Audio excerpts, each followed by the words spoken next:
Rhonda, the title for this when it goes on platforms should be Activism Isn't Only the Fun Stuff. Hey everybody, guess what? The title of this hot take is Activism Isn't Only the Fun Stuff. Hey y'all, it's been less than a week since the unfortunate probable decision was unveiled and leaked to the general public about the possible, probable outcome of overturning Roe v. Wade. And I am already seeing what I saw and what played out 2 years ago during the so-called Black Spring. About this time exactly. People got all fired up. Just all fired up. Up in arms they were. And everybody wanted to say something clever or snarky or do a funny meme or shake their fists at their screens. And then they did it once, and then they were quite done. We are seeing this exact same dynamic. Here at Lace Race, there was something that I posted up 2 or 3 days ago. As of this Lace Race live hot take, it's gotten over 12,000 hits. For a little dinky operation like ours, that's a lot. And that's where it ended. Everybody wanted to say their piece, some of them quite problematic. And then, now they're finished. Y'all, I gotta tell you, here in this very hot Santa Fe, that this is not how activism works. This is why the gains of the Black Spring have mostly eroded. This is why so many people are going to be so vulnerable in the midterm elections coming up. Y'all need to learn how to stay the course. I see the metrics at Lace Race, and so you would think that 12,000 hits would really excite me. Well, I've done about 15 posts since then. Some of them were pithy, some of them were actually quite substantial. Not one of them even came close. People want to do the thing that gives them the dopamine hit and the adrenaline hit, and then they feel like they've done something. Y'all, right here in the very hot Santa Fe, I gotta tell you, that's self-indulgence. That's self-aggrandizement. It's a lot of other things, but what it isn't is activism. This is going to be a slog. And for the most part, as a group, even progressive white people aren't really down for the slog. We've seen it. We've seen it over and over and over. If we are to do this work well, we are going to have to, sorry for it going all over the place, we are going to have to be able to have the resilience and the reliability that this present moment demands. Do you really think, do any of you really think that liking and hearting a meme or saying something sarcastic and distancing yourself by being contemptuous of other white women, because I've seen a lot of that, is going to actually move the needle? Let me tell you.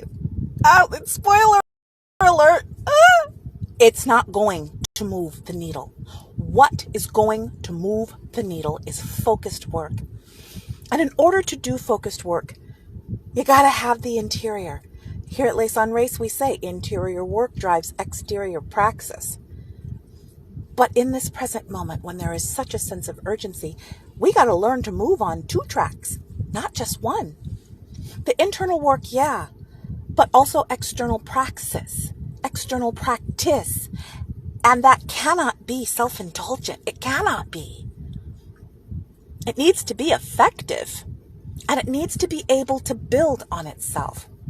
I said in another video earlier this week that one thing that conservatives have over progressives is discipline. Now, you can use a lot of reasons for why that discipline is in place.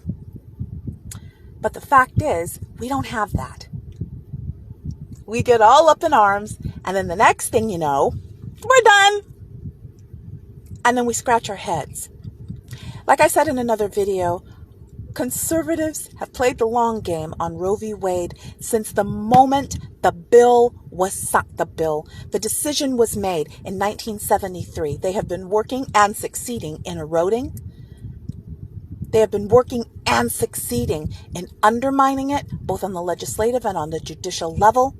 And now here we are, clutching our collective pearls and going, what happened? What happened? We know what happened. If it took 50 years, half a century, to get to where we are now in 2022, we have to accept some things. One, that our activism is absolutely crucial. And two, we may not see the fruits of our activism right away. We might not see it in our lifetimes. I'm 58 years old. I'll be 88 in 30 years. And there's absolutely no question that I'm going to be dead in 50 years. When it comes to what's going on now, and also when it comes to racial justice, I cannot do it because I expect or feel I deserve, or feel I deserve an immediate payoff. Because the minute I get discouraged or bored, something else shiny comes my way, I'm out. We talked about automatically.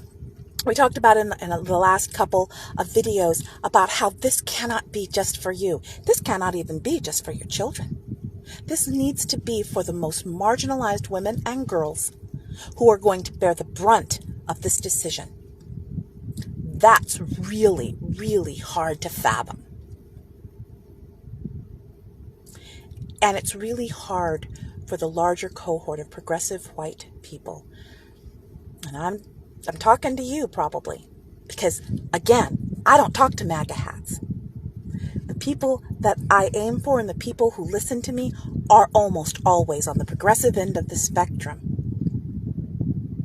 We are going to have to learn how to be able to focus long term. And while we're focusing on long term, doing the internal work. And while we're focusing long term, doing dyadic work one-on-one as well as with groups. This has been the week for people behaving badly. I'm going to actually focus it. For white people behaving badly and kicking my butt. Not just on the relational level, but also on the professional level. People who I thought were my friends. Y'all, if you are going to be doing studied work, you will indeed be working with Black and brown people, and you cannot exacerbate the harm that is already being dealt to them by being contemptuous, by being underhanded, by trying to steal the mic, by taking their ideas and calling them your own. There's a lot of ways that dominant culture can fork this up. There's a lot of ways dominant culture has, which is why we're talking about this, both subjects, bodily autonomy and racial justice, here in 2022. If that doesn't convict you, I don't know what does. And no, I was talking about this with a community member on one of the threads, you'll find it. We can't wait for children and young adults to do the heavy lifting for us. We should be showing them how it's done, what reliability looks like, what congruence looks like, what relentlessness looks like. I'll say that again. What relentlessness looks like. Historically, we haven't shown them. We need to start doing that now. We need to model a practice and a praxis that can serve as foundation so these young people about whom we sing, I believe that children are our future, have something to stand on. If you're really going to kick the can to children and young adults, you better give them a strong foundation. And ask yourself if you have, not just for your own children, but for all the young people out there. Otherwise, they are reinventing the wheel every single time, and it's not their fault. It's not their fault. They're not always doing it well. So let's get to it. I realize there's a lot of glare. If it turns out that no one can see this, I'll redo it when I'm at the center. But this has been burning in my head all day. We who are 40 and up, 45 and up, 50 and up, 58, we need to do a better job of being leaders. And we need to show people, young people, and also to show ourselves what a committed, focused, reliable, durable praxis looks like. Otherwise, this is nothing but self-indulgence, and I'm not down for that. Oh, I didn't introduce myself. I'm Lace Watkins, Executive Director of Lace on Race. If you want more of what you're seeing, you can go to laceonrace.com, the Facebook page here, and also do consider supporting this work. You'll see the links for that on the 2 places. Look, we're not giving you what everybody else is giving you, and I'm not trying to raise your blood pressure. I'm trying to get you to settle down so that you can do the work you are called to do. And if you choose that, you got me. I will not let you fall. I love you.